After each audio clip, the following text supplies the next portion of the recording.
I'm Z Winters from Top Minds, and today I am here in the sunny Gold Coast. I'm on a holiday finally. I just wanted to touch base and talk about sleep. A lot of people ask me, how do you elevate your mood? How do you raise that vibration so you're not waking up stressed all the time or frustrated, or and it does wear on your general health and well-being anyway. So it is one of my deepest beliefs that when we live in a stressful state long term, then we develop disease and chronic disease, because inflammation is the basis of all disease.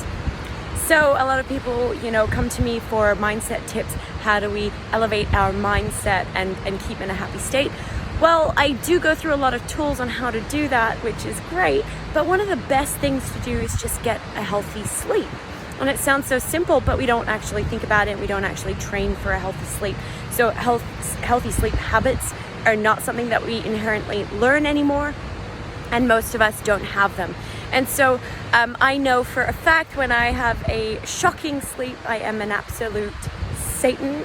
My partner has to deal with it, so it's a lot harder to get that mindset back and decrease stress. We all know that when we have a bad sleep, we usually rage, and we have really low tolerance and really low resilience, and that's normal. So all humans are like that. You're not weird or broken or anything if you're like that. It's completely normal. So how do we actually optimize our sleep? Well, a lot of people just are so used to sleeping horrible that they have a tolerance to bad sleep. But when you actually take back your health and you start to feel good every day, you notice these little dips when you don't feel good, because it's now not the norm. So some of really quick tips that you can get back your sleep so you can actually start to at least have a healthy sleep. Really, really simple way to start. Make sure you're in a dark and quiet room. I know it sounds obvious, but we actually don't do it. So if you can think of hunter-gatherer kind of styles and you're living in caves, yes, there'll be a little bit of noise, but nothing to the extent that we have. So especially if you're in an inner city and there's lots of noise, just trying to get as soundproof as you can really makes a difference. Wearing an eye mask. Today's natural light is 5-6 p.m. in this time of the year, but we have so much artificial light that it actually stimulates our brain and tells that brain signal, wake up, wake up, wake up. So we need to shut that off so that the brain actually doesn't get that signal. So wearing an eye mask can really, really help, and earbuds if that's appropriate for you. I know that my ears are quite small and sensitive, so wearing earbuds really hurts. So that's one of the quickest tips is dark and quiet. Also having it slightly cold, a slightly cold room with a nice heavy doona actually helps facilitate sleep. So we know that. Other really quick tips, trying to avoid caffeine. Anything later than 10 in the morning is really good, because caffeine displaces adenosine, and adenosine is what builds up in the brain and over time makes us more and more sleepy. So that's why when we have our coffee hit in the morning, we displace all that adenosine, which is why we can have a crash later when it clicks onto the receptors again, because the adenosine doesn't dissolve or go away. That only happens when we sleep.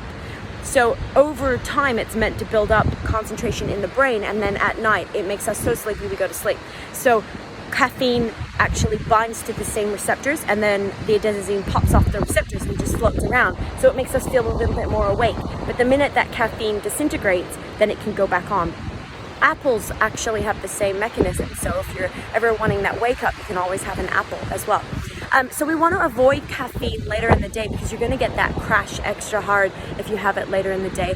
And it also kind of disrupts the whole cycle as well. So we want to make sure that our circadian rhythm and our circadian cycle is as optimized as possible to get that best sleep.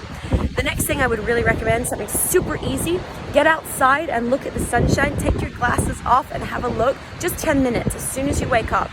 So within the first hour of waking, if you can get up and actually look at the light, even if it's a cloudy day, it has been proven to start to wake up that adenosine cycle, pop them off and start to disintegrate them for the day.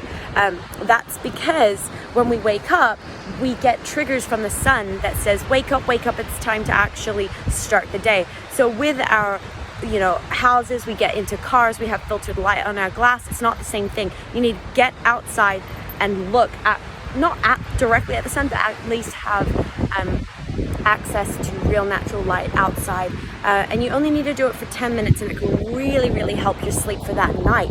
So it gives you huge benefits. So there's some really easy tips. Avoid caffeine after 10 a.m. Have a quiet, dark and cold place to sleep with a nice warm doona. Get outside in the sunshine at least 10 minutes within the first hour of waking. Super simple, can really help you sleep. And we all know that having an optimized sleep can just help you feel better the next day. It regulates your mood. It also helps you repair faster and just makes you feel better in general. Having a good sleep is awesome. So I hope you guys have had some benefits out of that. Go try them today.